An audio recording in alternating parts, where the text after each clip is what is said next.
So the Browns will face Daniel Jones, who has struggled. We'll get to that in a minute. Kevin Stefanski talked about what he sees in Daniel Jones.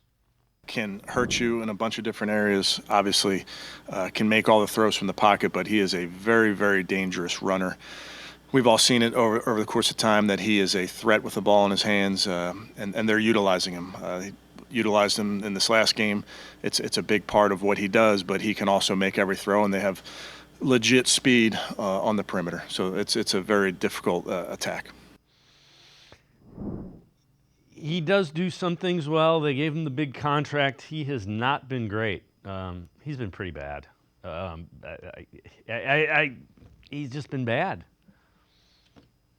This is one of those days where I expect the Browns defense to feast. I was in the stadium when the Browns allowed one net passing yard from Justin Fields against the Bears a few years ago. That was a unbelievable performance, one that I don't think is going to be replicated anytime soon. But if there was ever somebody that they could do that against again, Daniel Jones and the Giants is probably my pick, especially at home. So take a look at this.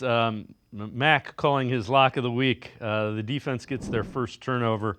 So including playoff game last year, Browns have now gone 3 without a turnover. Daniel Jones has 9 turnovers in his last 8 games, and he has a bunch of fumbles in his career. So he can hurt you with the ball in his hands. Giants fans would tell you he can hurt us with the ball in his hands too.